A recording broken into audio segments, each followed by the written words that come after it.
Morí 9 minutos bajo los escombros y vi a pastores famosos llorando en el infierno. Lo que Jesús me mostró sobre líderes corruptos te dejará sin palabras. Mi nombre es Emilio Vargas, tengo 45 años y llevo 20 sirviendo como pastor de la Iglesia Pentecostal Luz del Mundo en el corazón del viejo San Juan, Puerto Rico. Nací y crecí entre estas calles empedradas, entre casas coloniales pintadas de azul, amarillo y rosa, donde el salitre del mar se mezcla con el olor a café recién colado que sale de las ventanas cada mañana. Mi esposa Marisol y yo criamos aquí a nuestros 2 hijos, Daniela de 17 años y Joaquín de 14. Nuestra vida era lo que cualquiera llamaría bendecida, estable, llena de propósito. Pero había algo que carcomía mi alma por dentro, algo que ni siquiera me atrevía a confesarle a Marisol cuando apagábamos las luces por la noche. Durante los últimos 3 años, mi fe había comenzado a resquebrajarse como las paredes antiguas de nuestra iglesia. No era una crisis repentina, sino un proceso lento y doloroso, como ver a alguien que amas enfermarse poco a poco sin poder hacer nada. Cada domingo subía al púlpito de madera tallada, miraba a los ojos de mis hermanos, muchos de ellos desempleados, luchando para poner comida en la mesa, y les predicaba sobre la prosperidad de Dios. Les decía que si sembraban con fe, Dios multiplicaría su cosecha. Les prometía que la obediencia financiera traería bendición material. Pero por las noches, cuando revisaba las noticias en mi teléfono, veía algo completamente diferente. Veía a pastores como Marco Feliciano, en Brasil, acusado de desviar millones de reales de ofrendas para comprar mansiones y jets privados. Leía sobre Cash Luna en Guatemala, cuyo imperio de la Iglesia Casa de Dios enfrentaba denuncias de fraude y enriquecimiento ilícito. Veía fotografías de líderes evangélicos posando en Lamborghinis mientras sus miembros pedían préstamos para pagar el diezmo. Y cada noticia era como un clavo más en el ataúd de mi confianza. ¿Cómo podía yo pararme frente a doña Carmen, una viuda de 70 años que limpiaba casas para sobrevivir y que fielmente daba sus últimos $20 cada semana, y decirle que Dios la prosperaría cuando veía a estos lobos vestidos de ovejas acumulando riquezas obscenas en nombre del Evangelio? La Iglesia Luz del Mundo ocupaba un edificio histórico construido en 1873, una joya arquitectónica de paredes de piedra, caliza de casi 2 metros de espesor, con vitrales que databan de la época española. Los domingos, la luz del Caribe se filtraba a través de esos cristales de colores, proyectando arco iris sobre las bancas de madera oscura donde se habían sentado generaciones de puertorriqueños. El techo era una estructura de vigas coloniales, madera noble traída de los bosques hace más de 150 años. Era hermoso, solemne, un pedazo vivo de historia, pero también era viejo, y Puerto Rico es una isla que tiembla. Las primeras semanas de enero de 2025 fueron extrañas. Pequeños temblores sacudían la isla cada 2 o 3 días. Nada alarmante según el Servicio Geológico, solo ajustes normales de las placas tectónicas del Caribe. Recordábamos bien los terremotos de 2020, cuando un sismo de magnitud 6.4 había devastado el sur de la isla, derrumbando casas y la icónica Punta Ventana. Pero aquí en San Juan, en el norte, siempre nos habíamos sentido más seguros. Yo ignoré las pequeñas vibraciones, los vasos de agua temblando ligeramente durante la cena, las grietas nuevas que aparecían en el yeso de las paredes de la iglesia. El domingo 13 de enero amaneció con un cielo perfecto, de ese azul intenso que solo existe en el Caribe. Marisol preparó el desayuno mientras yo repasaba mis notas para la homilía del día.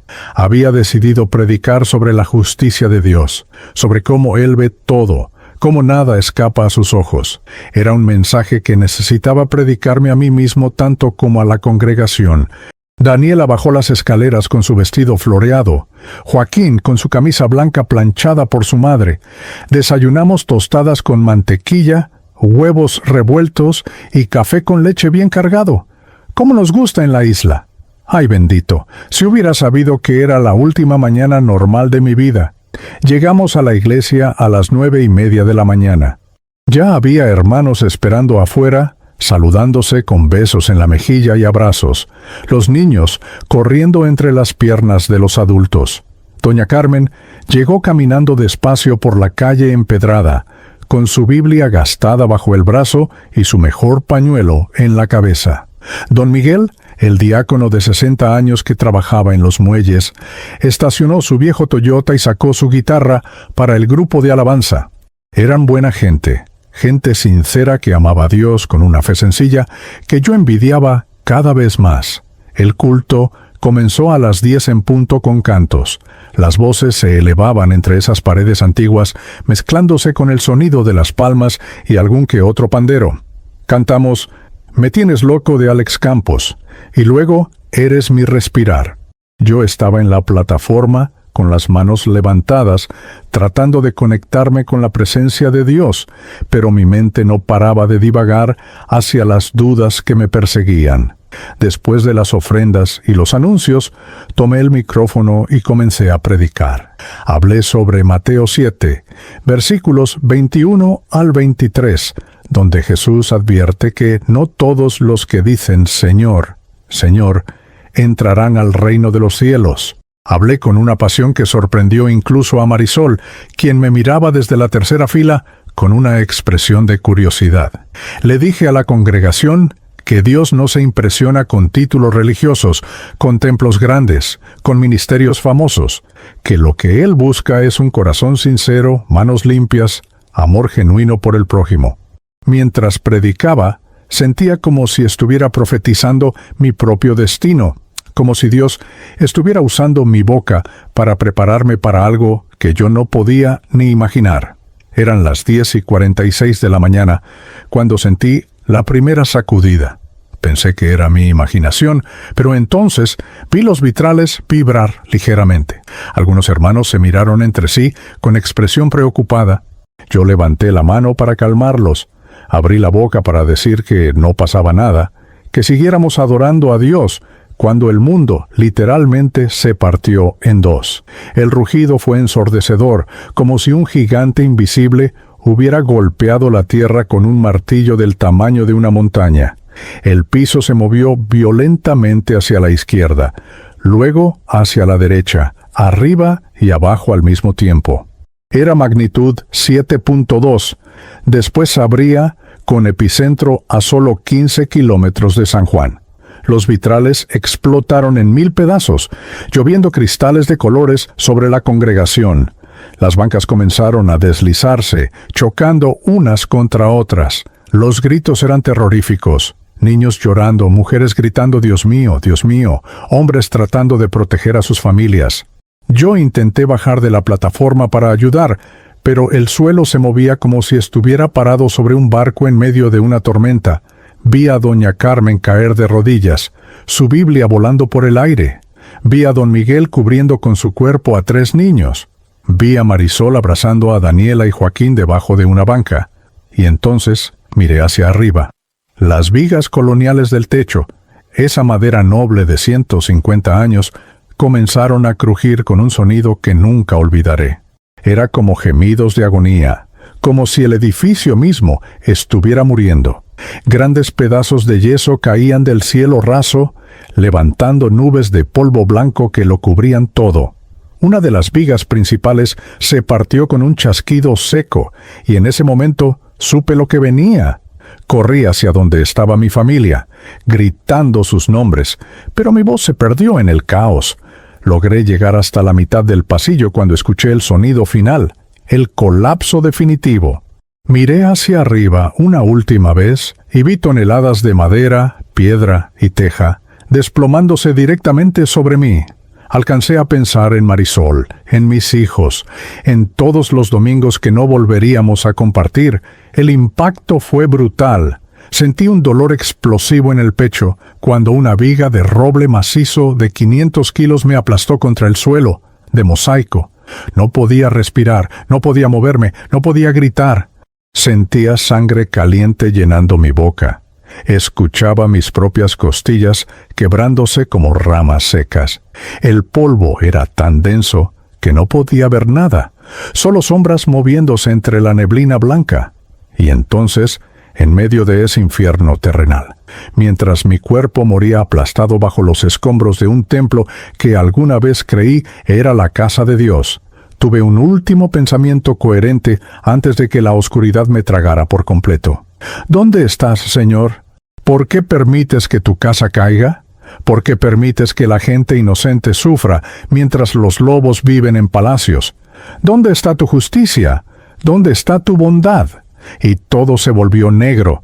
Mi corazón dio su último latido a las 10:49 de la mañana del domingo, 13 de enero de 2025. Pastor Emilio Vargas fue declarado muerto bajo los escombros de la Iglesia Pentecostal Luz del Mundo en el Viejo San Juan, Puerto Rico. Pero mi historia apenas comenzaba. La muerte no fue como me la habían enseñado en el seminario. No hubo un instante de apagón total seguido de despertar en el cielo. Fue más extraño, más real, más aterrador de lo que cualquier predicador jamás me contó desde un púlpito. Hubo un momento de transición donde, simultáneamente, estaba consciente de mi cuerpo destrozado bajo los escombros y de algo más, algo que se estaba separando, desprendiendo, liberando. Lo primero que experimenté fue una sensación de ligereza absoluta, como si durante 45 años hubiera estado cargando un peso invisible y de repente alguien lo hubiera quitado de mis hombros. Luego vino la visión, pero no con mis ojos físicos. Era como si pudiera ver en todas direcciones al mismo tiempo, una percepción 360 grados que mi cerebro humano no tenía categorías para procesar. Y lo que vi me heló el alma de una manera que ningún sermón sobre el infierno jamás había logrado. Estaba flotando aproximadamente 3 metros por encima de mi propio cuerpo. Podía verme perfectamente, y el espectáculo era grotesco. La viga colonial de roble, tan hermosa y noble cuando sostenía el techo, ahora descansaba obscenamente sobre mi torso, hundiéndose en mi pecho, como si fuera plastilina. Mis ojos estaban abiertos pero vacíos, vidriosos, con una fina capa de polvo blanco cubriéndolos. Sangre oscura, casi negra, se extendía en un charco alrededor de mi cabeza, mezclándose con el polvo de yeso que había convertido el piso de mosaicos en un paisaje lunar. Mi brazo derecho estaba doblado en un ángulo imposible, y podía ver un pedazo de hueso blanco sobresaliendo de la manga de mi camisa azul de pastor.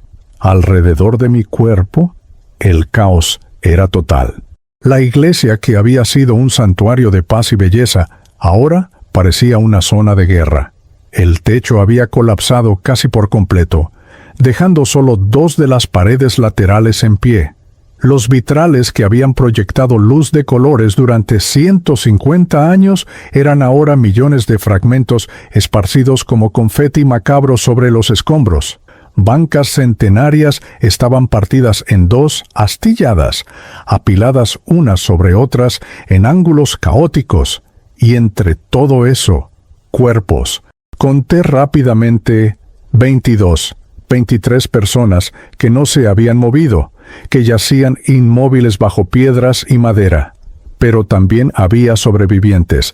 Vi a don Miguel arrastrándose de debajo de una banca, con sangre corriendo por su frente, pero vivo, gloriosamente vivo. Vi a un grupo de jóvenes ayudándose mutuamente a salir por un hueco en la pared lateral. Y entonces los vi a ellos, mi familia. Marisol estaba de pie a unos 10 metros de donde yacía mi cuerpo, cubierta de polvo blanco de pies a cabeza como una estatua de sal. Tenía a Daniela y Joaquín abrazados contra su pecho, los 3 temblando violentamente. Marisol tenía los ojos fijos en la viga que me había aplastado, y el sonido que salía de su garganta era algo entre un gemido y un aullido, un sonido que ningún ser humano debería tener que hacer. Joaquín lloraba descontroladamente, tratando de soltarse de los brazos de su madre para correr hacia mí, pero Marisol lo sostenía con fuerza, protegiéndolo de ver lo que quedaba de su padre. Daniela tenía una expresión en blanco, de shock profundo, Sus labios se movían pero no salía ningún sonido. Quise gritarles que estaba bien, que estaba aquí mismo, flotando sobre ellos, que podía verlos y escucharlos. Intenté mover mis brazos espirituales, traté de tocarlos, pero mis manos pasaban a través de ellos como humo a través del aire. Entonces escuché las sirenas, el sonido penetrante de ambulancias y camiones de bomberos acercándose por las calles del viejo San Juan. En Puerto Rico, después de los terremotos de 2020, los equipos de respuesta estaban mejor preparados, más rápidos. El primer paramédico llegó corriendo al lugar exactamente 4 minutos después del colapso. Era un joven de unos 28 años, moreno, con el uniforme verde de emergencias médicas y una mochila naranja fluorescente en la espalda. Su placa decía Alex Rodríguez. Alex se abrió paso entre los escombros con la destreza de alguien que había hecho esto antes, probablemente durante los desastres del sur de la isla 5 años atrás. Llegó hasta mi cuerpo, se arrodilló en el charco de mi propia sangre y puso 2 dedos en mi cuello buscando el pulso carotídeo. Vi su expresión cambiar, endurecerse. Se volteó hacia su compañero, que venía detrás y gritó con voz profesional, pero urgente: «Este no tiene pulso. Llevamos 4 minutos sin signos vitales. Necesito ayuda para mover esta viga ahora mismo». 4 minutos. Mi cerebro había estado sin oxígeno durante 4 minutos. Sabía por mi entrenamiento básico en primeros auxilios que el daño cerebral permanente comenzaba después de 6 minutos. El reloj corría, pero para mí, flotando ahí arriba, el tiempo había dejado de tener significado normal. Cada segundo se estiraba como chicle, cada momento contenía eternidades. 3 bomberos más llegaron, y entre los 4 levantaron la viga que me había matado, gruñendo por el esfuerzo, sus botas resbalando en mi sangre. Cuando finalmente liberaron mi cuerpo, Alex inmediatamente comenzó con presiones torácicas.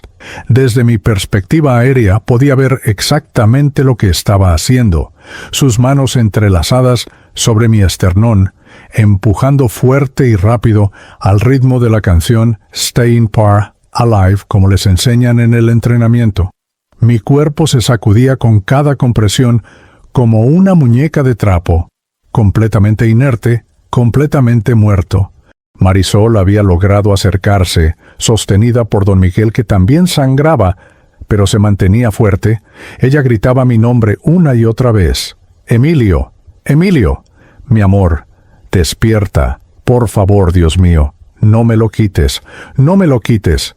Sus palabras eran puñales en mi alma espiritual. Quería responderle, quería decirle que no llorara, pero no tenía boca con que hablar, no tenía voz que ella pudiera escuchar. Alex conectó el desfibrilador portátil a mi pecho, rasgando mi camisa para pegar los electrodos. La máquina analizó mi ritmo cardíaco y emitió un tono electrónico antes de anunciar con voz robótica: «Ritmo desfibrilable detectado, preparando descarga». Alex gritó «Despejen», y todos retrocedieron mientras 300 joules de electricidad atravesaban mi cuerpo inerte. Mi espalda se arqueó violentamente. Mis brazos se sacudieron, pero cuando terminó la descarga, el monitor seguía mostrando una línea plana. Nada. Muerte. Fue en ese momento, mientras Alex preparaba una segunda descarga, que sentí el tirón.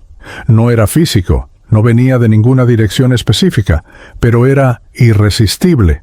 Era como si el universo mismo se hubiera convertido en un embudo gigante y yo estuviera siendo succionado hacia su centro. Intenté resistir, intenté quedarme cerca de mi familia, pero era inútil. La escena del desastre comenzó a alejarse, haciéndose más y más pequeña, hasta que fue solo un punto de luz en la distancia. Y luego, nada. El túnel apareció entonces, y sé que suena como un cliché barato de esas historias de experiencias cercanas a la muerte que venden en librerías de aeropuerto. Pero así fue exactamente como sucedió. Era un pasaje de luz dorada, pero no era luz como la del sol o una lámpara. Era luz viva, consciente, pulsante. Las paredes del túnel si es que se les podía llamar paredes, parecían estar hechas de millones de filamentos dorados que vibraban con una frecuencia que podía sentir resonando en lo más profundo de mi ser espiritual, y había sonido. Música puse, pero no música terrenal. Eran voces, miles, millones de voces cantando en una armonía tan perfecta que hacía que los coros celestiales de Händel sonaran como ruido amateur. No reconocía el idioma. No eran palabras en español, ni inglés, ni hebreo. Pero de alguna manera entendía el significado. Era adoración pura, amor puro, gozo puro dirigido hacia algo, hacia alguien infinitamente glorioso que estaba al final del túnel. Mientras viajaba a través de este pasaje, acelerando cada vez más rápido, apareció una figura junto a mí. Al principio era solo una sombra, una silueta, pero luego se solidificó en alguien reconocible. Era Abuela Rosa, mi abuela materna que había muerto de cáncer pancreático en 2010. Pero no era la Abuela Rosa que yo había visto en su ataúd, demacrada y gris. Esta era Abuela Rosa como la recordaba de mi infancia, robusta, con su delantal de cocina lleno de harina, su cabello recogido en un moño, sus ojos negros brillando con esa mezcla de sabiduría y travesura que siempre tuvo. «Mijo», dijo, y su voz era exactamente como la recordaba, gruesa con el acento puertorriqueño cerrado de su generación.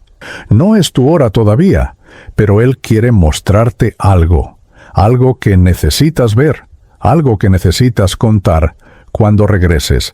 Yo traté de hablar, de preguntarle a dónde íbamos, quién era él, pero descubrí que en este estado no necesitaba palabras.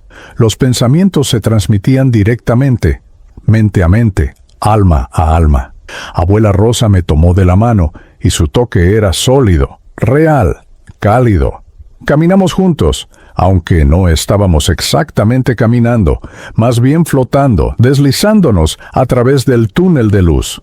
Mientras avanzábamos, las paredes comenzaron a mostrar imágenes, como pantallas de cine tridimensionales que nos rodeaban por completo. Eran escenas de mi vida, pero no en orden cronológico.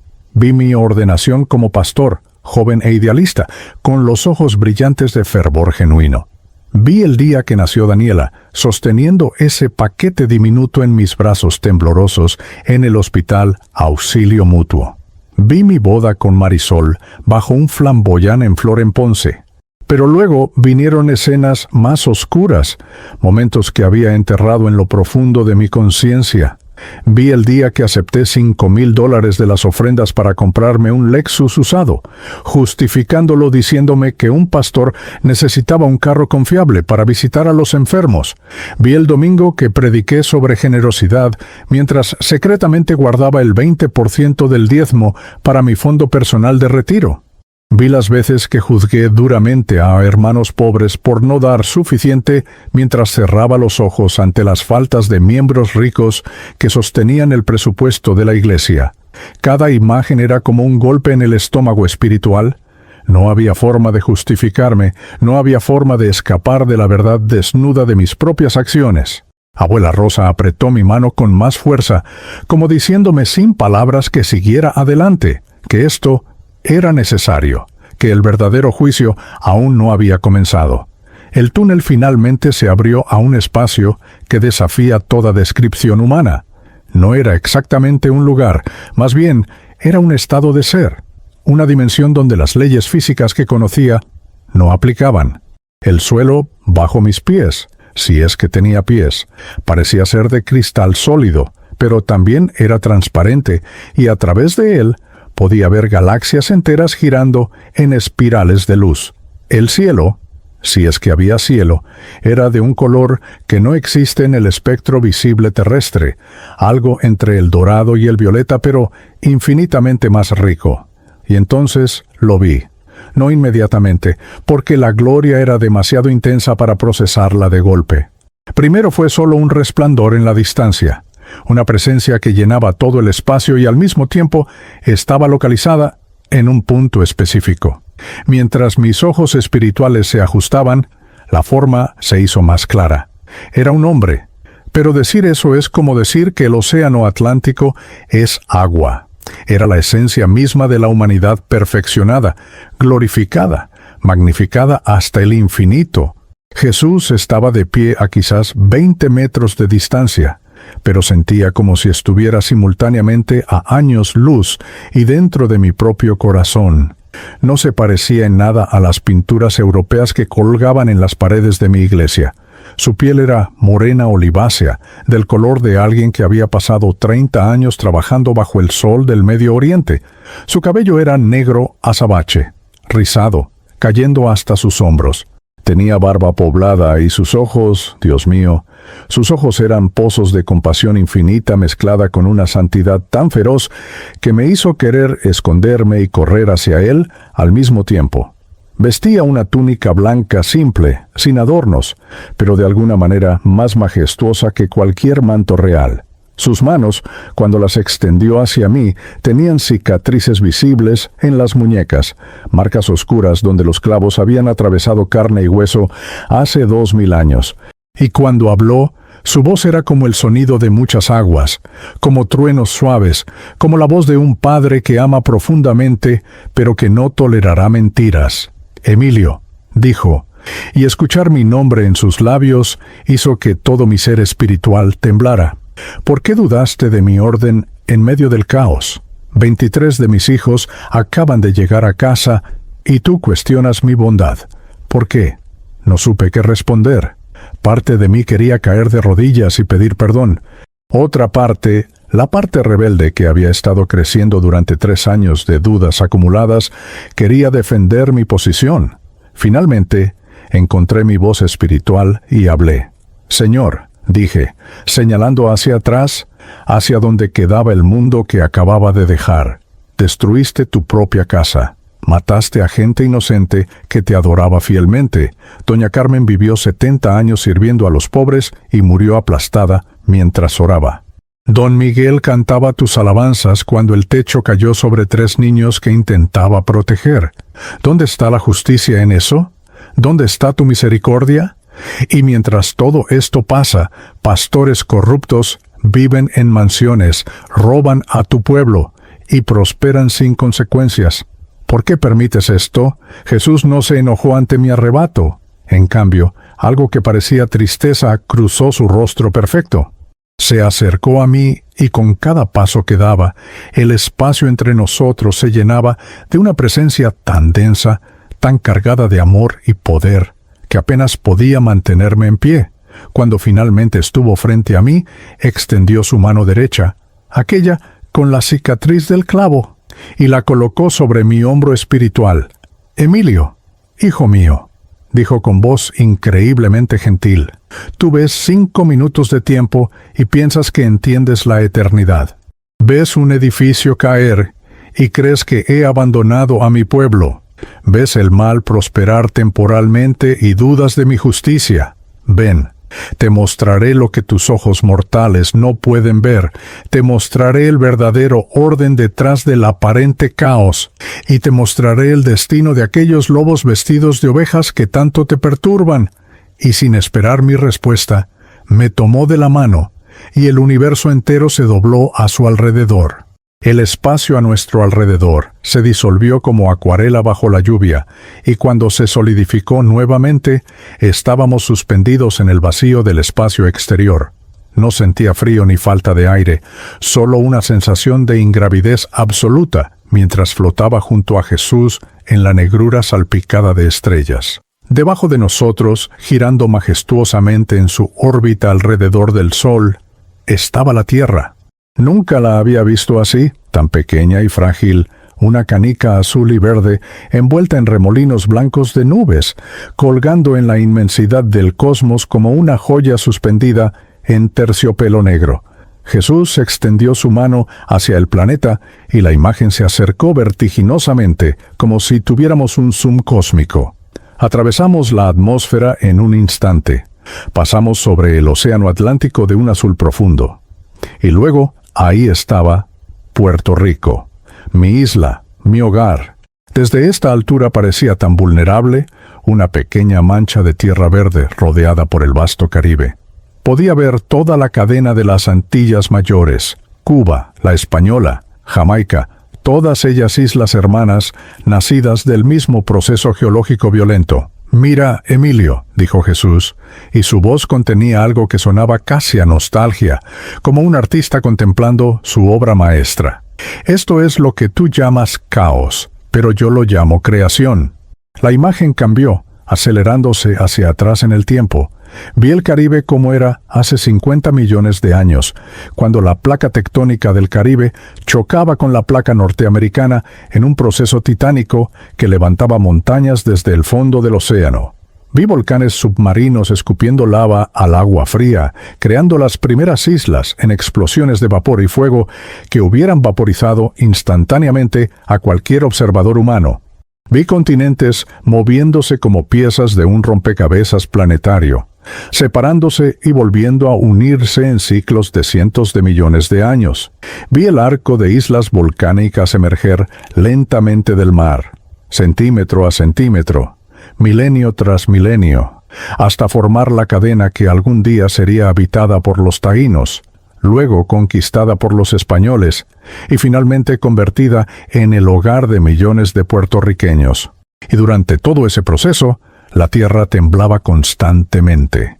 No era castigo, era nacimiento. No era destrucción, era creación. Este terremoto que acabas de experimentar, continuó Jesús, acercando la imagen nuevamente al presente, al San Juan de 2025, no es castigo, Emilio. Es el pulso vivo de un planeta que yo creé con leyes eternas. Las placas tectónicas, bajo Puerto Rico, están en un punto de fricción donde la placa del Caribe se desliza bajo la placa norteamericana a razón de 2 centímetros por año. Esa energía acumulada durante décadas tiene que liberarse eventualmente. No es ira, es física, no es venganza, es geología. Pero la gente murió, protesté, sintiendo las lágrimas que no podía derramar en este estado espiritual. Gente buena, gente fiel, gente que te amaba. ¿No pudiste detenerlo? ¿No pudiste salvarlos? Jesús me miró con una expresión que mezclaba compasión infinita con algo que parecía dolor personal. Emilio, hijo, ¿crees que no lloré con cada uno de ellos? ¿Crees que no sentí cada segundo de su miedo? ¿Cada gota de su sangre? Estuve allí en el momento de su muerte, tomando sus manos, llevándolos a casa, pero ustedes los humanos entienden tan poco sobre lo que realmente es la muerte. Con un gesto de su mano, la escena cambió nuevamente. Ahora estábamos de vuelta en los escombros de la Iglesia Luz del Mundo, pero el tiempo estaba congelado en el momento exacto del colapso. Podía ver partículas de polvo suspendidas en el aire, como estrellas microscópicas. Podía ver la viga que me había matado a medio camino de aplastarme, detenida en su caída mortal. Y podía ver rostros, docenas de rostros capturados en ese último instante de terror terrenal, uno por uno. Jesús me mostró lo que había sucedido con cada alma. Vi a doña Carmen, la viuda de 70 años que limpiaba casas. En el momento en que una columna de piedra la golpeó en la cabeza, vi su espíritu separarse de su cuerpo con una suavidad que parecía imposible, dado lo violento del impacto. Y luego vi algo que me dejó sin aliento. Jesús mismo estaba allí, de rodillas junto a ella, tomando su mano espiritual mientras su cuerpo moría. No estaba solo, había ángeles, seres de luz tan brillantes que apenas podía mirarlos directamente, rodeándola con alas que parecían estar hechas de amanecer solidificado. Doña Carmen abrió sus ojos espirituales y lo primero que vio fue el rostro de Jesús sonriéndole. «Ay, mijo», dijo ella con su acento puertorriqueño cerrado, sin un ápice de miedo en su voz. «Finalmente llegué a casa». Jesús la abrazó como un padre abraza a su hija después de años de separación, y luego, ante mis ojos, su forma espiritual comenzó a brillar con una luz que venía desde adentro. Las arrugas de 70 años de trabajo duro desaparecieron. La artritis que había torcido sus dedos se deshizo. La vista débil que la había obligado a usar lentes de fondo de botella se restauró a una claridad perfecta. Y cuando Jesús la llevó hacia arriba, hacia ese lugar que yo apenas podía percibir en los bordes de mi visión, escuché voces, miles de voces gritando, bien hecho, sierva buena y fiel, entra en el gozo de tu Señor. Vi escena tras escena similar. Vi a 3 niños, hermanos de 6, 8 y 10 años, que habían muerto instantáneamente cuando el techo completo cayó sobre ellos. Sus pequeños espíritus salieron de sus cuerpos de la mano, todavía aferrados el uno al otro, y Jesús estaba allí, arrodillándose hasta su nivel, abriéndoles sus brazos. Los niños corrieron hacia él sin dudarlo, sin miedo, porque reconocieron en él algo que todo niño busca instintivamente, seguridad absoluta y amor incondicional. Los vi desaparecer en un reino donde el dolor y el miedo son palabras sin significado, donde cada lágrima que habían derramado en sus cortas vidas terrestres era enjugada personalmente por el Creador del universo. Vi a don Miguel, el diácono que había intentado proteger a esos niños con su propio cuerpo. Una viga lo había golpeado en la espalda, quebrándole la columna vertebral. Su espíritu se separó lentamente, y pude ver que él luchaba por quedarse, gritando mentalmente no, no, los niños. Tengo que proteger a los niños. Pero Jesús puso su mano sobre el hombro de don Miguel y le susurró al oído, ellos ya están a salvo, Miguel. Los salvaste, no con tu cuerpo, sino con tu amor. Ven, déjame mostrarte dónde están. Y cuando don Miguel vio a los 3 niños corriendo y riendo en ese lugar imposible de describir, toda la tensión dejó su forma espiritual y se rindió a la paz. 19 de los 23 muertos, me mostró Jesús uno por uno. 19 almas que entraron al descanso eterno, que fueron recibidas con celebración y gozo, cuyo sufrimiento terrenal terminó en un parpadeo, y comenzó una existencia tan gloriosa que el cerebro humano no tiene categorías para procesarla. Vi a ancianos que habían vivido vidas de servicio silencioso. Vi a una madre joven que había dedicado sus últimos años a cuidar a su hijo con parálisis cerebral. Vi a un hombre que había sido alcohólico durante 20 años, pero que encontró a Cristo 3 meses antes del terremoto y murió con apenas 3 meses de sobriedad, siendo recibido con la misma gloria que alguien que había servido fielmente durante décadas. La muerte física es solo una puerta, Emilio, dijo Jesús, mientras las visiones continuaban fluyendo. No es el final, es una transición. Estos 23 no perdieron sus vidas, las cambiaron por algo infinitamente mejor. El dolor que sintieron duró segundos en el tiempo terrenal, pero la alegría que experimentan ahora no tiene fin. ¿Todavía crees que fui cruel al permitir que ese edificio cayera? Yo no sabía qué decir. Parte de mí quería aceptar esta perspectiva, rendirme a la sabiduría que claramente superaba mi entendimiento, pero otra parte, la parte que había pasado 3 años viendo la corrupción y el abuso en el nombre de Dios, todavía tenía preguntas ardiendo en mi garganta espiritual. Pero Señor, dije finalmente, si la muerte no es el enemigo, si es solo una puerta hacia algo mejor, entonces ¿qué pasa con los que usan tu nombre para robar, para abusar, para manipular? Los pastores que construyen imperios sobre la espalda de los pobres, ¿ellos también pasan por esa puerta hacia la gloria? ¿Dónde está la justicia para las viudas que dieron sus últimos centavos porque un lobo les prometió prosperidad? ¿Dónde está el juicio para los que pervierten tu mensaje? La expresión en el rostro de Jesús cambió. La compasión seguía allí, pero ahora mezclada con algo que parecía ira santa, una furia controlada pero feroz. Sus ojos, que momentos antes habían sido pozos de amor infinito, ahora brillaban con un fuego que me hizo retroceder instintivamente. «Ah, Emilio», dijo, y su voz tenía un filo que no había escuchado antes. «Finalmente llegamos al corazón de tu duda, ¿verdad? No es el terremoto lo que realmente te molesta.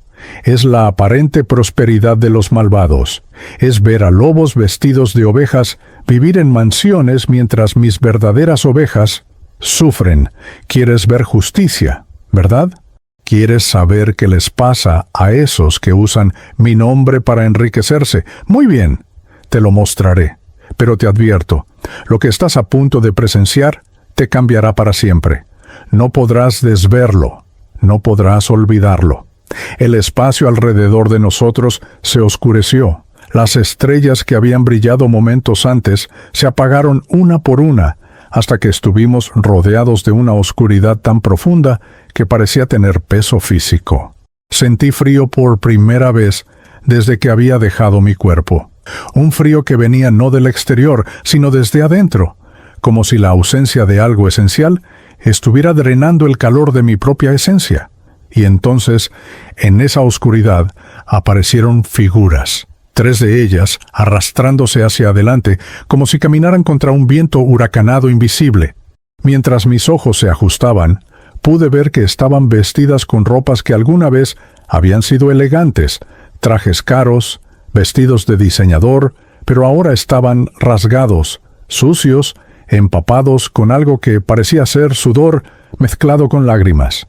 Y cuando vi sus rostros, cuando reconocí quiénes eran, mi espíritu entero se heló de terror, porque conocía a estas 3 personas, no personalmente, pero las había visto en televisión, en conferencias, en redes sociales. Eran líderes famosos, nombres reconocidos en todo el mundo hispano evangélico, y estaban arrastrándose hacia Jesús, suplicando, llorando, con una desesperación que era dolorosa de presenciar. La primera en alcanzar los pies de Jesús fue una mujer de aproximadamente 42 años. Su cabello, que en las fotografías publicitarias siempre aparecía perfectamente arreglado en hondas caras de salón, ahora colgaba en mechones grasientos alrededor de su rostro demacrado. Su maquillaje, que en vida probablemente le costaba cientos de dólares aplicar, ahora corría en líneas negras por sus mejillas. La reconocí inmediatamente. Era Sofía Delgado, la famosa pastora de la mega iglesia Reino de Gloria en Miami, con sucursales en Colombia, México y España. «Señor», gimió Sofía, arrastrándose literalmente de rodillas, dejando un rastro húmedo en el suelo que no quería imaginar qué era. «Señor, por favor, déjame entrar. Yo prediqué en tu nombre durante 20 años. Yo sané enfermos. Yo eché fuera demonios. Yo levanté ofrendas para la obra. Miles de personas vinieron a ti por mi ministerio. Por favor, Señor, conozco tus obras». Jesús la miró hacia abajo, y la expresión en su rostro era algo que nunca había visto en ninguna pintura, ninguna película, ninguna representación artística de Cristo. Era dolor mezclado con ira, tristeza mezclada con justicia, amor mezclado con un rechazo absoluto. Cuando habló, su voz retumbó como truenos en montañas distantes. «Sofía Delgado», dijo, y cada sílaba de su nombre parecía pesar toneladas. «Tú usaste mi nombre, pero nunca me conociste. Construiste un reino de 50,000 miembros. Levantaste un edificio de $30 millones. Volaste en jets privados y viviste en una mansión de 8 millones en Coral Gables. Y cada centavo, cada maldito centavo, vino de viudas que apenas podían pagar su renta, de madres solteras que necesitaban ese dinero para medicina, de ancianos que te dieron su seguro social porque les prometiste que yo los haría ricos». Con un gesto de su mano, aparecieron imágenes en el aire alrededor de Sofía, como pantallas holográficas mostrando escenas de su vida. Vi reuniones secretas en oficinas lujosas donde ella y sus asesores planeaban campañas de recaudación diseñadas específicamente para manipular emocionalmente a los más vulnerables. Vi transferencias bancarias de millones de dólares a cuentas offshore en Panamá y las Islas Caimán. Vi facturas de joyerías de diseñador, Cartier, Bulgari, Tiffany, gastando en una sola pulsera lo que una familia pobre de su congregación ganaba en un año. «Pero Señor», sollozaba Sofía, aferrándose a los pies de Jesús como un náufrago a un pedazo de madera flotante. «Pero yo creía, yo pensaba que era tu bendición. Los profetas dijeron que era tu favor. Yo ayuné, yo oré, yo hablé en lenguas». Jesús se agachó hasta que su rostro estuvo a centímetros del de ella, y cuando habló, Su voz era más suave, pero de alguna manera más aterradora.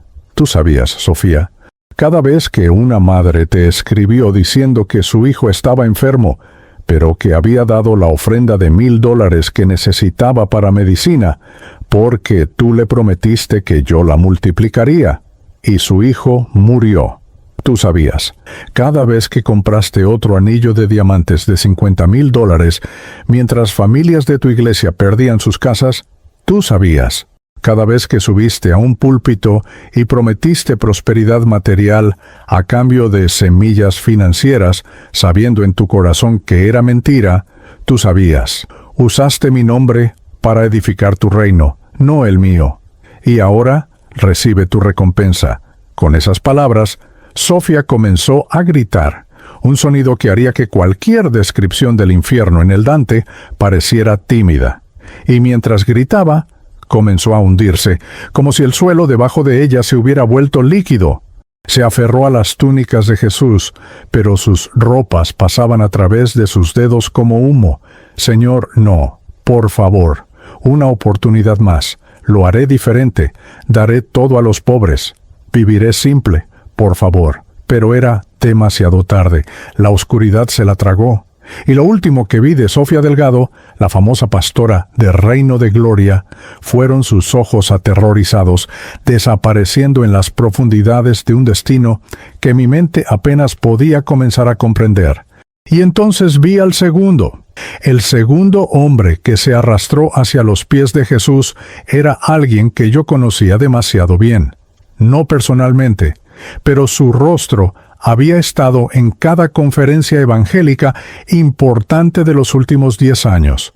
Tomás Rivera, de 56 años, autoproclamado apóstol de la Catedral del Pacto Eterno, una red de 15 iglesias esparcidas por todo México, principalmente concentradas en Veracruz. Su ministerio había construido un imperio estimado en $30 millones, con propiedades desde Cancún hasta Ciudad de México.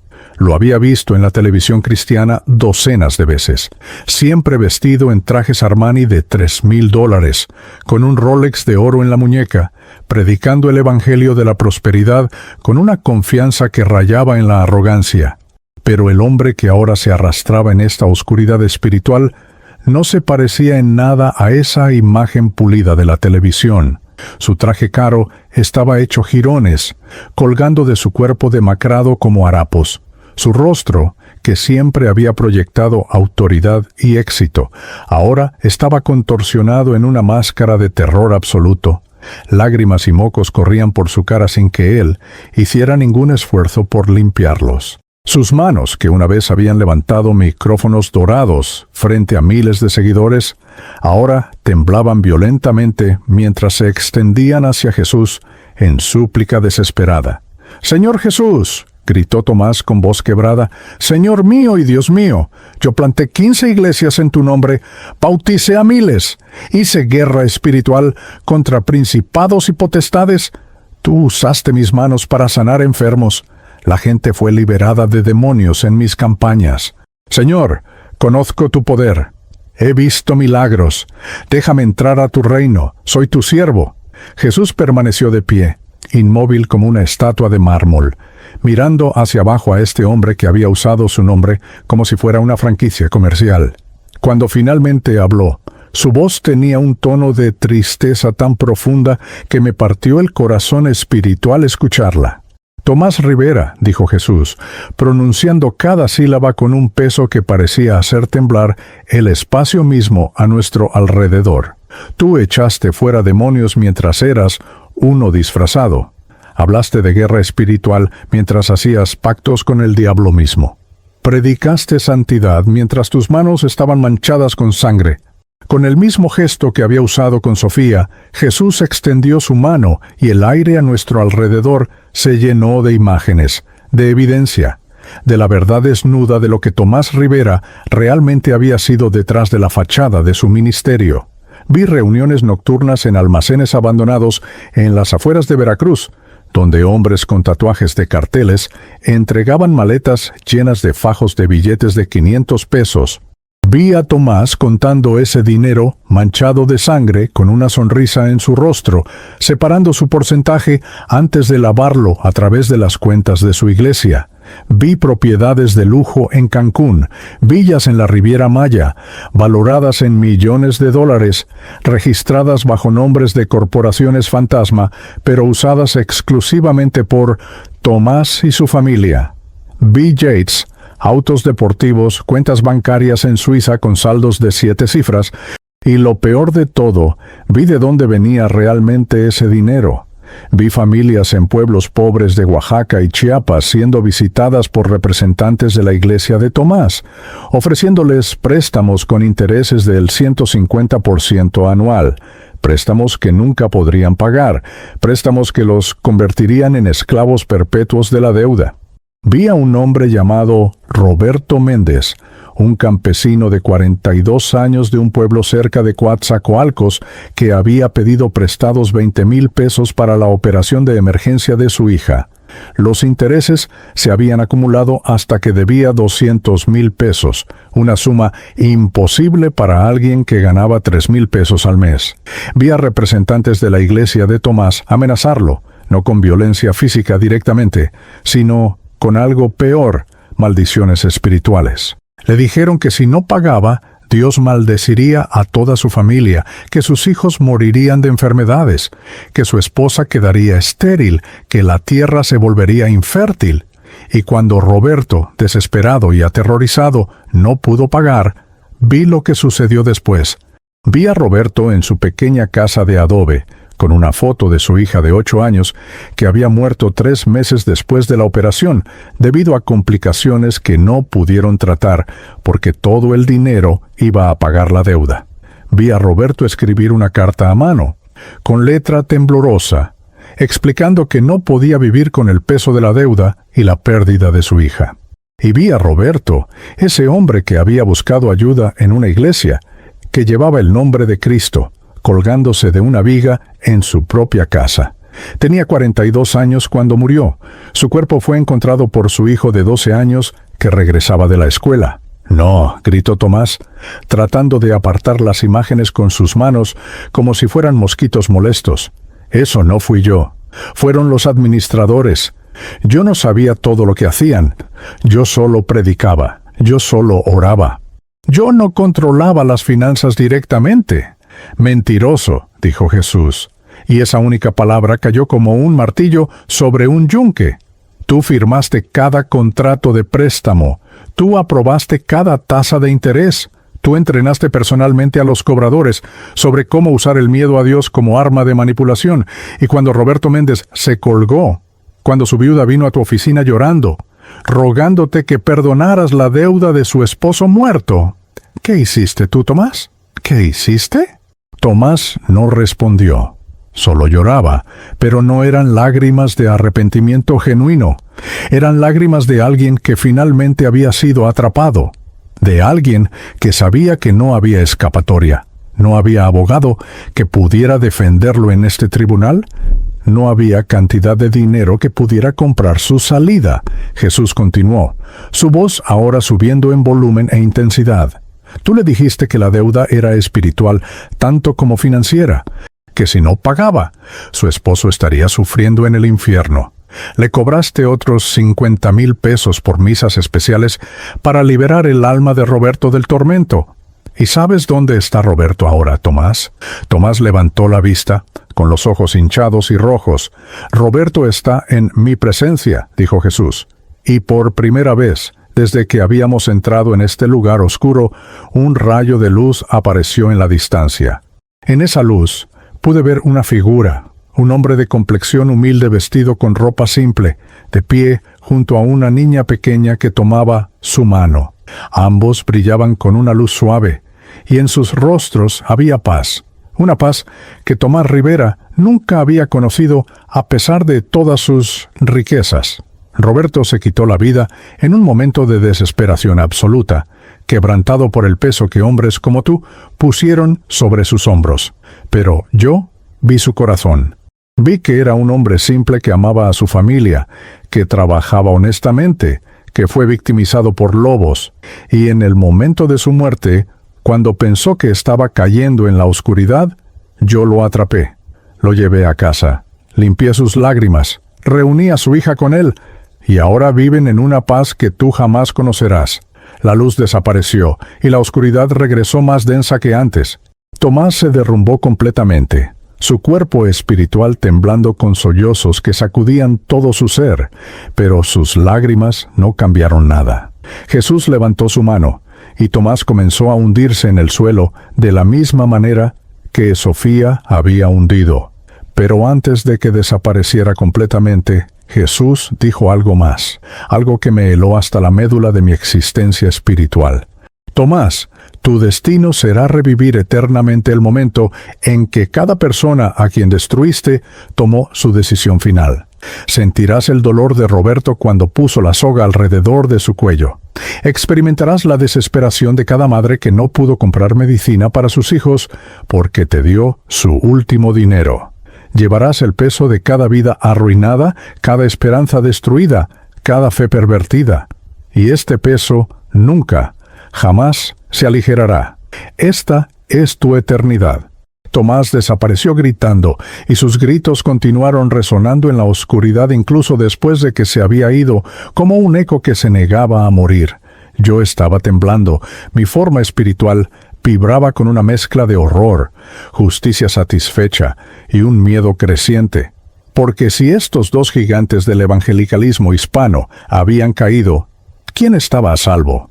¿Dónde estaba la línea entre servir a Dios genuinamente y caer en la trampa de usar su nombre para ganancia personal?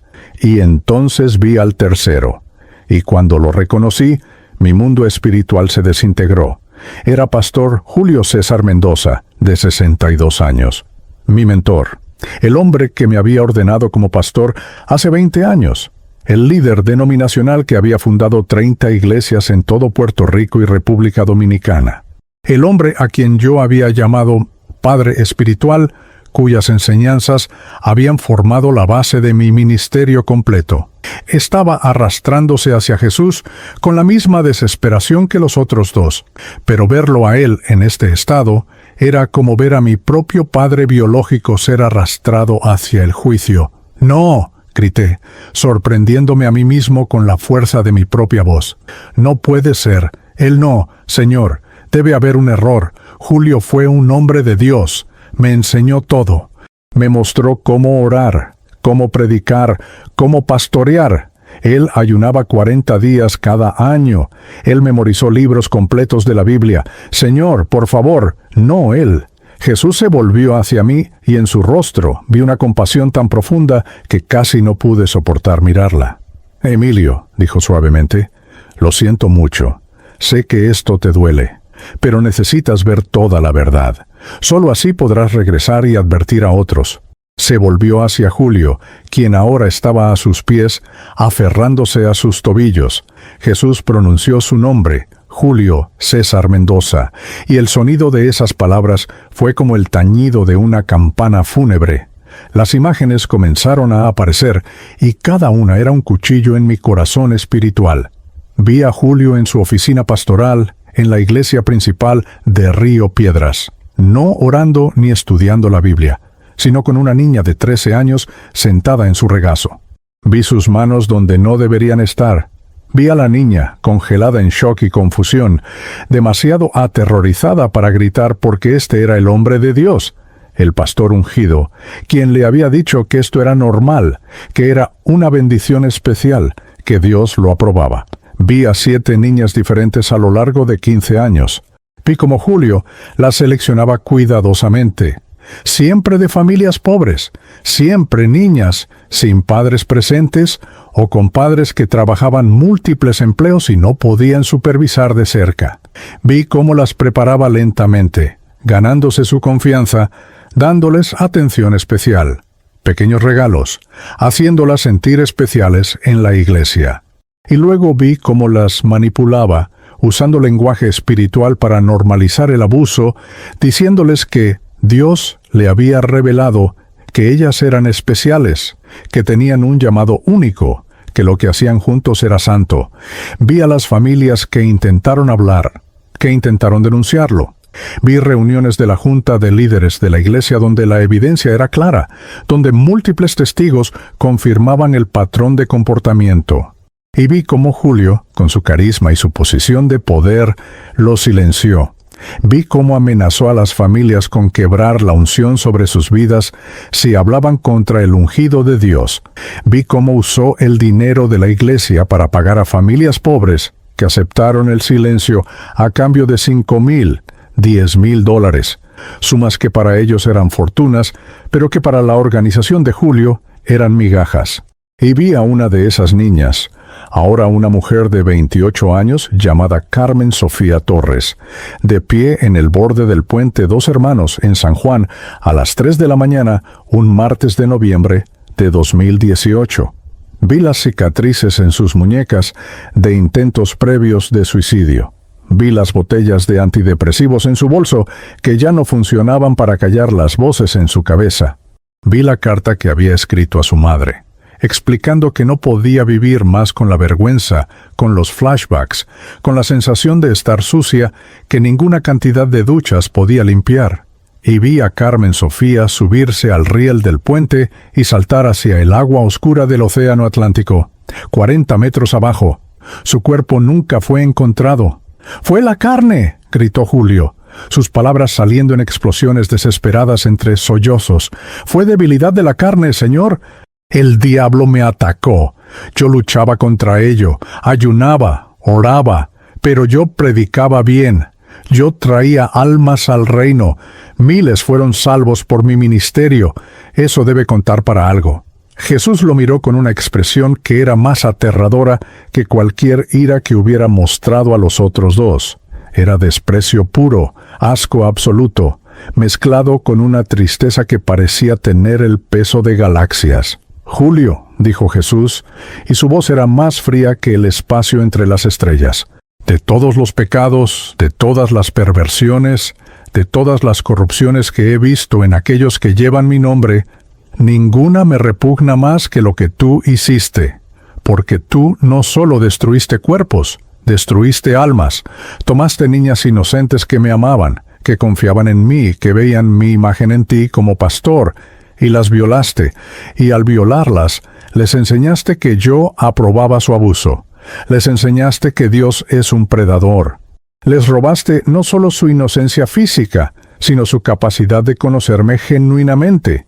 Las imágenes cambiaron. Vi a las 7 niñas, ahora mujeres adultas, excepto Carmen Sofía. 4 de ellas habían abandonado completamente la fe cristiana, incapaces de separar a Dios del monstruo que las había abusado en su nombre. 2 se habían convertido al ateísmo militante, dedicando sus vidas a exponer la corrupción en las iglesias. 1 se había vuelto adicta a las drogas, usando heroína para adormecer el dolor que ninguna terapia podía tocar. Y Carmen Sofía estaba muerta, su cuerpo comido por peces en el fondo del océano. Pero entonces Jesús extendió su mano hacia la oscuridad, y la luz apareció nuevamente. Y en esa luz vi algo que me hizo llorar con un alivio tan intenso que pensé que mi forma espiritual se disolvería. Vi a Carmen Sofía, no como había estado en el puente, quebrada y desesperada, sino restaurada, completa, radiante. Estaba vestida de blanco puro, y en su rostro había una sonrisa de paz genuina. Estaba parada junto a Jesús, y él tenía su brazo alrededor de sus hombros de manera protectora, paternal, santa. Carmen Sofía saltó al océano convencida de que era sucia, indigna, rechazada por Dios, dijo Jesús, mirando directamente a Julio. Pero yo la esperaba en el agua. La atrapé antes de que golpeara la superficie. Limpié cada memoria de tu toque inmundo. Restauré su inocencia. Sané cada herida que tú causaste. Y ahora ella vive en una paz que su mente rota terrenalmente nunca pudo imaginar. Ella está a salvo. Está completa. Está en casa. Y tú, Julio, nunca la tocarás nuevamente. La imagen de Carmen Sofía desapareció, y la oscuridad regresó. Julio estaba sollozando incontrolablemente, pero incluso ahora, incluso en este momento de juicio final, pude ver que su arrepentimiento no era genuino. No lloraba por el daño que había causado, lloraba porque había sido atrapado, porque enfrentaba consecuencias que no podía manipular o silenciar con dinero o autoridad espiritual. Tu destino, dijo Jesús, será experimentar eternamente lo que cada una de esas niñas experimentó bajo tu toque. Sentirás su confusión, su miedo, su vergüenza, su dolor. Revivirás el momento en que Carmen Sofía se paró en ese puente, pero tú nunca tendrás el alivio de saltar. Estarás perpetuamente en ese momento de desesperación absoluta, sin escape, sin fin, sin perdón. Esta es tu eternidad, Julio César Mendoza, y es lo que mereces. Julio comenzó a hundirse, gritando, suplicando, pero esta vez Jesús ni siquiera lo miró mientras desaparecía en las profundidades. Cuando finalmente se había ido, cuando sus gritos finalmente se desvanecieron en un silencio pesado y opresivo, me derrumbé espiritualmente. Si pudiera haber vomitado en este estado, lo habría hecho. Todo en lo que había creído, todo lo que había aprendido de Julio, estaba contaminado ahora por la verdad de lo que realmente había sido. Jesús se arrodilló a mi lado y puso su mano en mi hombro tembloroso. «Emilio», dijo suavemente, «¿ahora entiendes por qué te mostré esto? Ahora entiendes la diferencia entre los que genuinamente me sirven y los lobos vestidos de ovejas. Y ahora tienes una misión cuando regreses». Jesús me ayudó a levantarme de mi colapso espiritual, sus manos sosteniendo las mías con una firmeza que era simultáneamente tierna y poderosa. La oscuridad que nos había rodeado durante las revelaciones sobre Sofía, Tomás y Julio comenzó a disiparse lentamente, como niebla matinal quemada por el sol. En su lugar, apareció un espacio que no puedo describir con palabras humanas adecuadas. Era como estar dentro de un cristal gigante que refractaba luz en colores que no existen en el espectro visible terrestre. Colores para los cuales el español no tiene nombres. «Emilio», dijo Jesús, mirándome directamente a los ojos con una intensidad que me hacía sentir completamente conocido, completamente visto. «Sé que lo que acabas de presenciar te ha destrozado. Ver a tu mentor, al hombre que te formó, revelado como un monstruo, es un dolor que pocos tienen que soportar. Pero necesitabas verlo, porque cuando regreses, y si vas a regresar, tendrás una misión que requiere que entiendas la diferencia entre mi reino verdadero y los imperios falsos construidos en mi nombre». «¿Regresar?», susurré, mi voz espiritual apenas audible.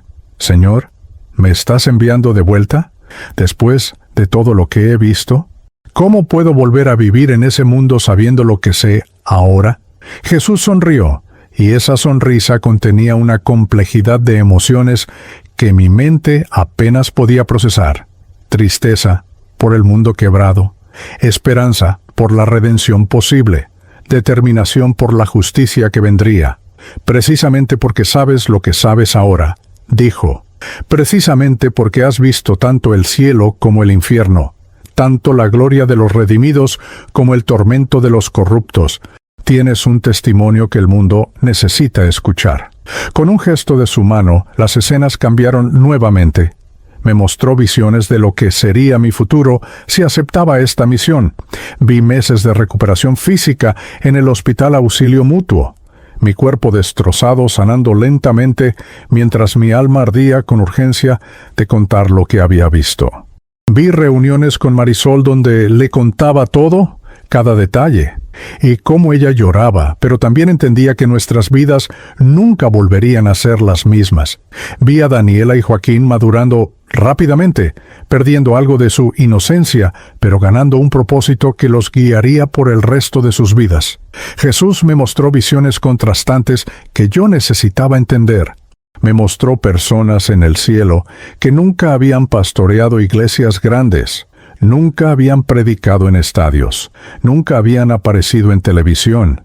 Vi a una mujer llamada Magdalena Ruiz, de un barrio pobre en Ponce, que durante 40 años había alimentado a niños hambrientos con su propia comida limitada, que había cosido ropa para los que no tenían, que había consolado a madres adictas mientras todos los demás las juzgaban. Vi su llegada al cielo, y la celebración que estalló cuando entró fue más gloriosa que cualquier concierto que yo hubiera visto en la tierra. Vi a un hombre llamado Pedro Sánchez, un expandillero de La Perla, que había pasado 15 años en prisión por tráfico de drogas. Vi el momento en su celda cuando genuinamente encontró a Cristo, no por manipulación o promesas de prosperidad, sino por un encuentro real con el amor que nunca había experimentado.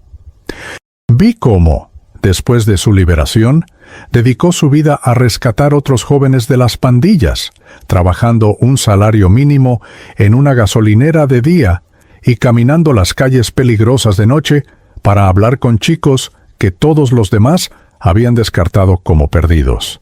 Vi a Pedro morir a los 52 años, asesinado por un dealer que lo vio como amenaza a su negocio.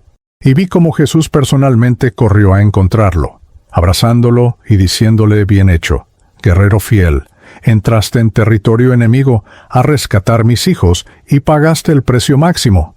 Ahora recibe tu recompensa. Estos son mis verdaderos siervos, dijo Jesús, señalando a estas personas comunes, haciendo obras extraordinarias de amor. No los que construyen imperios y ponen su nombre en edificios. No los que buscan fama y riqueza usando mi mensaje como producto comercial, sino los que se sacrifican en silencio, los que aman cuando no hay cámaras grabando, los que dan cuando nadie lleva cuenta excepto yo. Pero, Señor, pregunté, sintiendo la urgencia de entender completamente, ¿cómo puedo discernir? ¿Cómo puedo saber la diferencia entre un siervo genuino y un lobo disfrazado? Julio parecía tan genuino. Ayunaba, oraba, predicaba con poder. ¿Cómo pude estar tan ciego? Jesús puso su mano sobre mi pecho espiritual, directamente sobre donde estaría mi corazón. Por sus frutos los conocerán, dijo, citando sus propias palabras de Mateo 7. No por sus dones, no por sus milagros, no por el tamaño de sus ministerios, sino por sus frutos. ¿Viven lo que predican? ¿Su vida privada refleja su mensaje público? ¿Usan su posición para servir o para ser servidos? ¿El dinero que reciben en mi nombre va a los pobres o a sus bolsillos? ¿Construyen mi reino o el suyo propio? Estas son las preguntas que debes hacer, que debes enseñar a otros a hacer. Entonces las visiones cambiaron una vez más, y me mostró escenas específicas de mi futuro ministerio. Vi el día, 6 meses después del terremoto, cuando finalmente saldría del hospital con 3 costelas permanentemente dañadas, una leve cojera de mi pierna izquierda fracturada, y cicatrices que cubrían mi torso como un mapa de mi muerte y resurrección. Vi el momento cuando renunciaría oficialmente a la Iglesia Luz del Mundo, o más bien, a lo que quedaba de ella después de que el edificio histórico fuera condenado como inseguro estructuralmente. Vi la reacción de la denominación, cómo algunos líderes intentarían silenciarme, ofreciéndome posiciones más altas, más dinero, cualquier cosa para que no contara lo que había visto sobre Julio César Mendoza. Vi cómo yo rechazaría todo, cómo haría pública la verdad sobre mi mentor a pesar de las amenazas legales, a pesar del costo personal. Vi artículos en periódicos locales, El Nuevo Día, Primera Hora, reportando las acusaciones, y cómo finalmente otras víctimas encontrarían el valor de hablar públicamente. Vi investigaciones criminales abriéndose, no solo contra la red de Julio, que ya estaba muerto, sino también investigaciones en Estados Unidos contra Sofía Delgado de Reino de Gloria y en México contra Tomás Rivera de la Catedral del Pacto Eterno, exactamente como yo testificaría que Jesús me había mostrado. Vi el FBI allanando las oficinas de Reino de Gloria en Miami, confiscando computadoras llenas de evidencia de fraude financiero masivo. Vi autoridades mexicanas arrestando a los asociados vivos de Tomás Rivera, desmantelando su red de préstamos usureros que había destruido miles de familias. Pero más importante que las investigaciones criminales, Jesús me mostró el nuevo ministerio que nacería de las cenizas del viejo. Vi el nombre que le daríamos, Iglesia sin paredes. Vi el primer culto celebrado no en un edificio, sino en la plaza de armas del viejo San Juan, bajo el cielo abierto, con apenas 30 personas sentadas en el pasto. Vi cómo predicaría ese primer mensaje, titulado El Dios que derriba templos para revelar la verdad, y cómo las palabras fluirían no de notas preparadas, sino directamente de lo que había experimentado en esos 9 minutos de muerte clínica.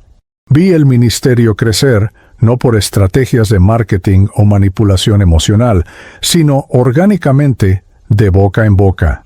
Vi cultos en playas, en barrios pobres de La Perla y Santurce, en refugios para personas sin hogar, en centros de rehabilitación de drogas. Vi a Iglesia sin paredes convertirse en un movimiento que rechazaba el modelo de mega iglesia, que insistía en transparencia financiera total, donde cada centavo de ofrenda era publicado en un sitio web para que todos pudieran ver exactamente a dónde iba el dinero. Vi programas específicos que lanzaríamos, cocinas comunitarias alimentando a 200 personas diarias, centros de rehabilitación para adictos basados no en promesas de prosperidad, sino en comunidad genuina y sanación real, equipos médicos, voluntarios, ofreciendo atención gratuita a los sin seguro, clases de educación para adultos que nunca terminaron la escuela. Vi cómo Marisol se convertiría en la directora del Ministerio de Mujeres, específicamente enfocado en sobrevivientes de abuso sexual, creando espacios seguros donde podían sanar sin ser juzgadas o espiritualizadas. Vi a Daniela, mi hija de 17 años, en un momento específico 8 meses después del terremoto. Estaba sentada conmigo en las ruinas de la antigua iglesia, que ahora era un memorial para los 23 muertos. «Papá», me decía con una madurez más allá de sus años, «quiero servir a Jesús, pero como Él realmente es, no como nos enseñaron. Quiero ayudar a gente como Carmen Sofía, las que fueron heridas por la iglesia. ¿Me enseñarás?» Y vi cómo yo lloraría lágrimas de orgullo y dolor, sabiendo que mi hija entendía algo que me había tomado 45 años y una muerte literal aprender. Vi el momento más importante de todos, 9 meses después del terremoto, en febrero de 2026. Era un día soleado típico del Caribe, y habíamos organizado lo que llamamos Testimonio en la Plaza, un evento público en la Plaza Colón del Viejo San Juan. 5,000 personas se reunieron, algunos creyentes, muchos escépticos, reporteros de medios locales e incluso internacionales, porque la historia del pastor que murió 9 minutos y vio líderes famosos en el infierno se había vuelto viral en redes sociales. Vi cómo subiría a una plataforma simple de madera, sin luces sofisticadas, sin banda de adoración profesional, solo un micrófono y mi voz quebrada por la emoción. Vi cómo contaría toda la historia, sin editar nada, sin suavizar las partes difíciles. Contaría sobre Sofía Delgado y sus jets privados comprados con el dinero de viudas. Contaría sobre Tomás Rivera y el campesino Roberto Méndez, que se había suicidado bajo el peso de deudas impuestas por una iglesia corrupta. Y contaría sobre Julio César Mendoza, mi propio mentor, y las 7 niñas cuyas vidas había destruido. Vi la reacción de la multitud. Algunos lloraban abiertamente. Otros gritaban amén y aleluya. Algunos escépticos se burlaban, llamándome loco, diciendo que había inventado todo para ganar atención. Pero vi algo más importante. Vi 347 personas que ese día tomarían la decisión de seguir a Cristo, no el Cristo de la prosperidad falsa, no el Cristo comercializado, sino el Cristo real que yo había encontrado en esos 9 minutos entre la vida y la muerte. Vi conversiones genuinas, un traficante de drogas de 30 años, llamado Miguel Ángel, que dejaría el negocio esa misma noche y se presentaría en nuestro próximo culto pidiendo ayuda para cambiar su vida. Vi a una mujer de 42 años llamada Isabela, que había sido abusada por un pastor cuando tenía 15 años y había odiado a Dios durante 27 años, encontrando por primera vez la capacidad de separar a su abusador del verdadero Jesús. Vi a un ateo de 58 años, un profesor de biología de la Universidad de Puerto Rico, que había pasado décadas burlándose del cristianismo, enfrentando por primera vez la posibilidad de que quizás, solo quizás, había algo real detrás de toda la corrupción que había usado como excusa para su incredulidad.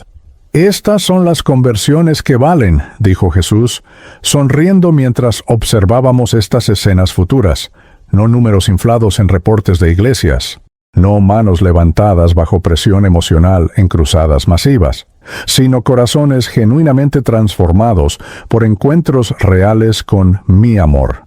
Entonces Jesús me mostró la escena final antes de enviarme de vuelta. Era yo, un año completo después del terremoto, en enero de 2026, de pie en las ruinas de la Catedral Luz del Mundo. La ciudad había decidido convertir el sitio en un memorial permanente, dejando algunas paredes en pie como recordatorio. Yo estaba allí solo, temprano en la mañana, cuando los turistas no habían llegado todavía. Ponía mi mano en la piedra fría donde alguna vez había estado el púlpito, y en esa visión futura me escuché hablando en voz alta, sabiendo que Jesús podía oírme, aunque no podía verlo. «Gracias, Señor», decía mi yo futuro. «Gracias por permitir que este templo cayera, porque en su caída yo vi que tu verdadero templo no es de piedra, sino de corazones humanos transformados. Gracias por los 9 minutos de muerte que me dieron una vida de propósito. Gracias por mostrarme tanto el cielo como el infierno, tanto la gloria de los fieles como el destino de los corruptos. Ahora sé que servir no es construir edificios, sino transformar vidas. No es acumular ofrendas, sino dar sacrificialmente. No es buscar fama, sino servir en el anonimato, cuando nadie mira excepto tú». Jesús detuvo la visión y me miró directamente. «Emilio, ¿aceptas esta misión? ¿Regresarás a un cuerpo roto para contar esta historia? ¿Soportarás el ridículo, las amenazas legales, la oposición de líderes religiosos que querrán proteger el sistema corrupto? ¿Vivirás el resto de tu vida con el conocimiento de lo que viste aquí, sabiendo que la mayoría de la gente no te creerá?» No tuve que pensarlo. «Sí, Señor», dije con una convicción que venía de lo más profundo de mi ser espiritual. «Sí, regresaré. Sí, contaré tu verdad. Sí, expondré a los lobos. Sí, serviré como tú me has mostrado, porque ahora sé que morir no es lo peor que puede pasarnos, sino vivir una mentira». Jesús sonrió, y esa sonrisa valió más que todos los tesoros que Sofía había acumulado, todos los edificios que Tomás había construido, toda la falsa adoración que Julio había recibido. «Entonces, ve, hijo mío», dijo, «regresa y sé mi testigo. No testigo de una teología abstracta, sino testigo de lo que viste con tus propios ojos. Cuenta sobre el cielo real, donde doña Carmen ahora vive sin dolor. Cuenta sobre el infierno real, donde los corruptos enfrentan justicia eterna. Y sobre todo, cuenta que mi reino no se compra con dinero, no se construye con edificios y no se mide con números, sino que se vive en amor sacrificial, servicio humilde y verdad inquebrantable». Y con esas palabras, el mundo espiritual comenzó a desvanecerse. Sentí un tirón violento, como si estuviera siendo aspirado hacia atrás a través del túnel de luz, pero esta vez en reversa y 1000 veces más rápido.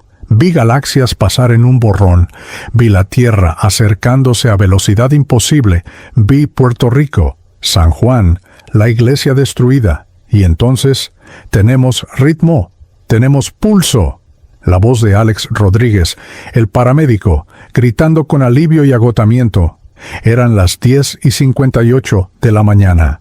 9 minutos exactos desde que mi corazón se había detenido. Yo estaba de vuelta, desperté gritando, «¡Yo los vi en el infierno! Los lobos vestidos de ovejas». Mis ojos se abrieron a un mundo de dolor físico tan intenso que pensé que me desmayaría inmediatamente. Cada respiración era agonía. Mi pecho sentía como si un elefante estuviera parado sobre él. Sangre llenaba mi boca, pero estaba vivo, gloriosamente, dolorosamente, milagrosamente vivo.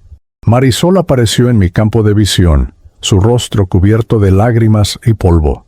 «Emilio, Emilio, mi amor, ¿estás vivo?». Traté de responderle, pero solo pude toser, escupiendo sangre. Alex, el paramédico, estaba poniendo una máscara de oxígeno en mi rostro, diciéndome: «Señor Vargas, quédese quieto, tiene múltiples fracturas, vamos a sacarlo de aquí, va a estar bien». Pero yo no podía quedarme quieto. Con una fuerza que no sabía que tenía, agarré la muñeca de Alex y lo obligué a mirarme. Tosí, necesito contar lo que vi. Todos necesitan saber: los lobos, el juicio, el cielo real, el infierno real. Alex me miró como si estuviera delirando, lo cual probablemente pensaba que estaba haciendo. «Señor, usted acaba de morir por 9 minutos y volver. Está en shock severo. Necesita cirugía urgente. Puede hablar después». Pero yo sabía que no podía esperar. El mensaje ardía dentro de mí como fuego en mis huesos, como Jeremías había descrito. Mientras me cargaban en la camilla, mientras el mundo se volvía borroso por el dolor y la pérdida de sangre, mientras las sirenas de la ambulancia comenzaban a sonar, susurré una oración que se convertiría en el lema de mi nuevo ministerio. «Señor Jesús, ayúdame a contar tu verdad aunque me cueste todo. Ayúdame a exponer a los lobos aunque me amenacen. Ayúdame a vivir para tu reino verdadero, no para imperios falsos construidos en tu nombre, porque morí por 9 minutos, pero resucité para vivir una eternidad de verdad, y que todos los que me escuchen sepan: el cielo es real, el infierno es real, y el juicio viene para todos, especialmente para aquellos que usan el nombre de Dios para su propia ganancia». Amén.